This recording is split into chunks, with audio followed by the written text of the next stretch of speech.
దెందులూరులో జరగనున్న సిద్ధం సభకు మాజీ మంత్రి పేర్ని నాని తన నియోజకవర్గ కార్యకర్తలతో కలిసి వెళ్లారు. సిద్ధం సభ టీ-షర్ట్, వైసీపీ క్యాప్ పెట్టుకుని ఆయనే స్వయంగా బస్ డ్రైవింగ్ చేసుకుంటూ వెళ్లారు.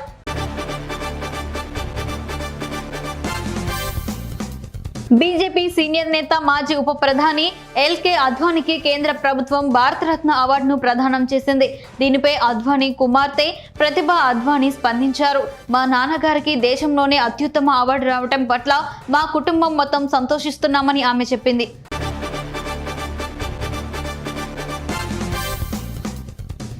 ఏలూరు జిల్లా దెందులూరు సహారా గ్రౌండ్స్ లో సీఎం జగన్ సిద్ధం బహిరంగ సభకు లక్షలాది సంఖ్యలో వైసీపీ నాయకులు, కార్యకర్తలు మరియు అభిమానులు హాజరయ్యారు.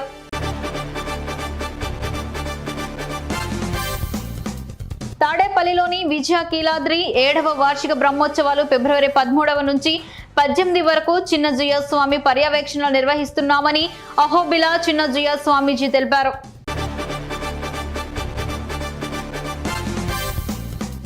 బీసీలపై నోటికి వచ్చినట్లు మాట్లాడితే ఊరుకోమని బీసీ నేతలు తీవ్రంగా మండిపడ్డారు.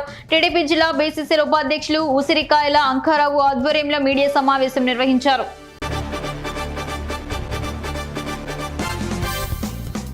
వినుకొండ మండలంలోని తిమ్మాయపాలెం గ్రామంలో నూతనంగా నిర్మించిన గ్రామ సచివాలయం భవనం, వైఎస్ఆర్ రైతు భరోసా కేంద్రం, హెల్త్ సెంటర్లను నూతన భవనాలను ఎమ్మెల్యే బొల్ల బ్రహ్మనాయుడు ప్రారంభించారు.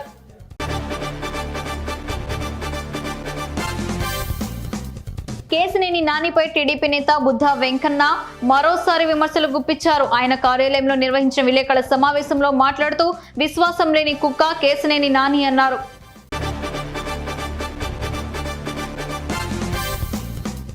అత్యంత దుర్మార్గుడైనటువంటి గుడివాడ ఎమ్మెల్యే కొడాలి నానిని ఓడించాలని మాజీ శాసనసభ్యుడు రావి వెంకటేశ్వరరావు పిలుపునిచ్చారు.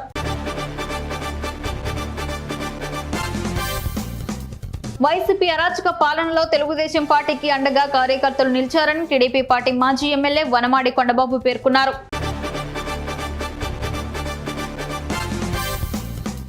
రాష్ట్ర ప్రభుత్వం ఎంతో ప్రతిష్టాత్మకంగా తీసుకున్న జగనన్న ఇళ్ల నిర్మాణాల్లో భాగంగా పేద ప్రజలు కేటాయించిన కాలనీల్లో మౌలిక సదుపాయాల కల్పనకు కృషి చేయడం జరుగుతుందని కాకినాడ రూరల్ నియోజకవర్గం శాసనసభ్యులు కురుసాల కన్నబాబు పేర్కొన్నారు.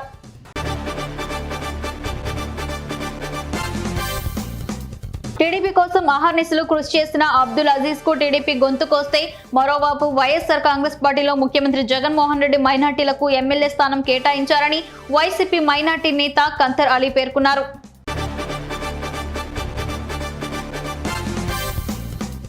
ప్రాణం ఉన్నంత వరకు ప్రజలతోనే ఉంటానని గూడూరు ఎమ్మెల్యే వరప్రసాదరావు అన్నారు. తన ఏకైక లక్ష్యం సామాజిక న్యాయం, సమానత్వం అన్నారు. వైసీపీలో ఎంతో క్రమశిక్షణ, నిబద్ధతతో పనిచేసిన టికెట్ కేటాయించలేదన్నారు.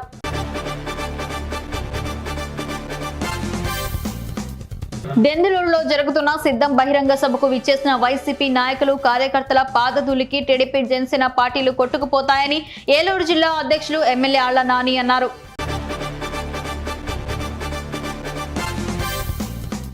దెందులూరు నియోజకవర్గంలో చేపట్టిన సిద్ధం మహాసభ కార్యక్రమానికి నరసాపురం ఎమ్మెల్యే ముదునూరి ప్రసాదరాజు గృహ సారథులకు, వాలంటీర్లకు ఏర్పాటు చేసిన బస్సుల్లో బయలుదేరి వెళ్లారు.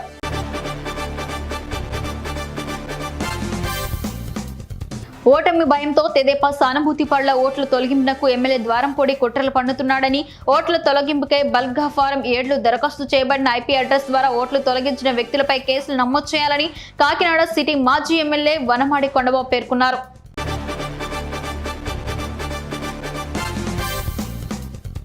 వజ్రకరూరు మండలంలోని సుజాలన్ పవన విద్యుత్ ప్రాజెక్టులో సంస్థలో పనిచేస్తున్న 35 మంది ఇంజనీర్లను గుజరాత్ రాష్ట్రానికి సదరు సంస్థ యాజమాన్యం బదిలీ చేశారు.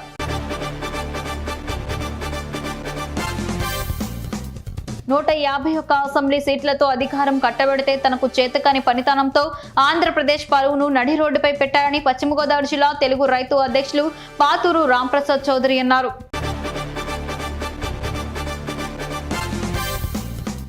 రైతాంగ, కార్మిక, ప్రజా వ్యతిరేక కేంద్ర బడ్జెట్పై ఆగ్రహం వ్యక్తం చేస్తూ సంయుక్త కిసాన్ మోర్చా కార్మిక సంఘాల ఐక్యవేదిక ఆధ్వర్యంలో ఏలూరులో నిరసన కార్యక్రమం నిర్వహించారు.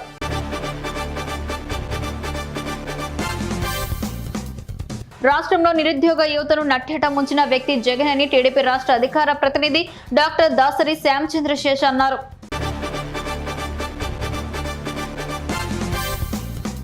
ఖమ్మం ఎంపీ స్థానంలో కాంగ్రెస్ తరఫున టికెట్ కోసం దరఖాస్తు చేసుకుంటున్నట్లు డిప్యూటీ సీఎం మల్లు బట్టి విక్రమార్క సతీమణి మల్లు నందిని తెలిపారు.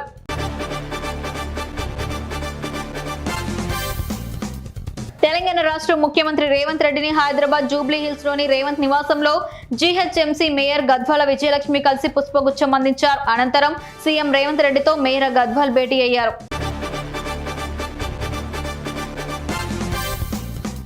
తెలంగాణ రాష్ట్ర ప్రభుత్వం సలహాదారుగా అహ్మద్ అలీ షబీర్ పదవి బాధ్యతలను స్వీకరించారు.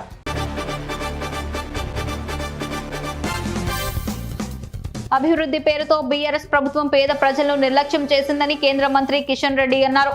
కాంగ్రెస్ ప్రభుత్వం అయినా మాయమాటలు చెప్పకుండా ప్రజలను సేవ చేయాలని కోరారు.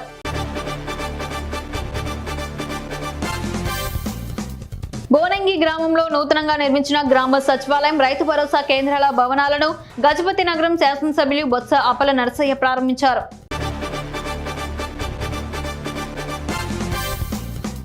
ఉపాధి కల్పనలో జగన్మోహన్ రెడ్డి ప్రభుత్వం పూర్తిగా విఫలమైందని నరసన్నపేట మాజీ ఎమ్మెల్యే బగ్గు రమణమూర్తి ఆరోపించారు.